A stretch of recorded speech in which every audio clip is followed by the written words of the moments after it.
if someone listening right now is between the ages of 20 to 30, what should their priorities be? What should they be focused on?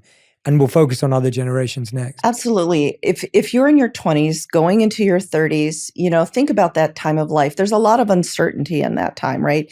You're just finishing your education. You may or may not have the job of your dreams. You may be living with your parents.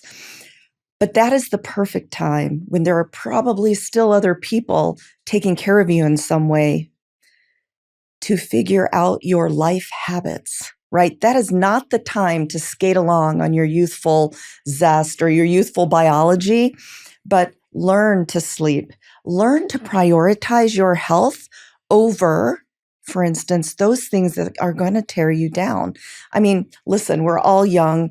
We all want to go out. We all want to burn the midnight oil. But now is the time to respect yourself enough to make the decisions to say, okay, 5 days a week, I'm going to focus on my career. I'm going to focus on getting ahead. I am going to take care of my body. And because I'm young, I can play around a few days. But if we do that 7 days a week, we end up a decade later with no habits, probably this beer belly we never wanted, and you're getting teased with our friends. So I think it's time now, as we're enjoying our youth, to develop habits that will last a lifetime. How much harder is it in our 30s and then in our 40s to shift to those healthy habits than if we started earlier? I think if we start earlier, it's just our lifestyle. It's how we live, right? It often, and I tell people this at any age, that as we're layering on our health habits, it may seem like a lot at first, but if it's just how we live, then it's no extra stress, right? For instance, if you're used to mobility almost every day, if you're used to making food choices that do not involve a lot of fried foods, or you understand that you can't be drunk every night and still be healthy, then it is no effort to live that way versus, oh my gosh, I've got to do these 5 or 6 things. Does that make sense? Yeah, but biologically, how much harder is it to say, lose that belly fat?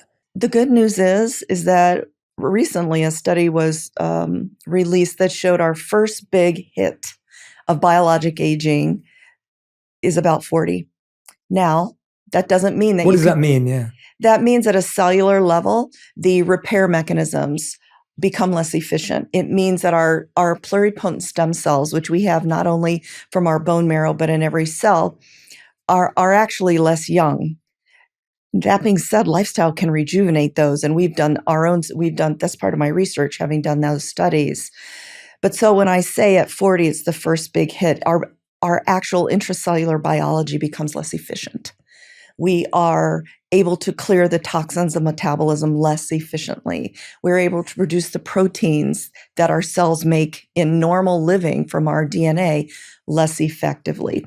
So I don't want to give 30-year-olds a pass. I call the time between 35 and 45 the critical decade to get everything established, to get in the best shape of your life so that you're actually starting midlife.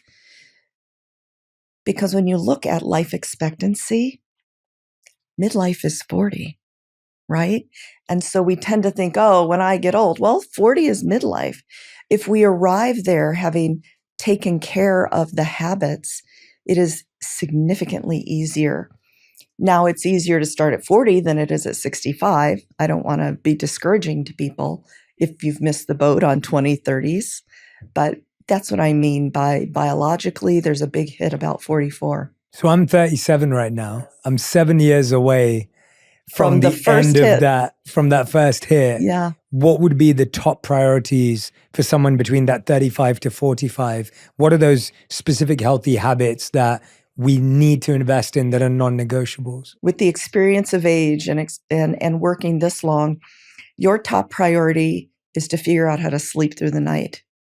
Because secondarily, if I tell you to go build muscle mass and to work on your VO2 max, which we can talk about all those things, if you're exhausted, if you are not aware of your circadian rhythm and when you should be going to sleep and when you're waking up, you will not have the energy or the brain power to do the secondary things, which number 2 is mobility. I'm an orthopedic surgeon. It's top of mind for me, where everybody's talking about it now. We're to build lean muscle mass.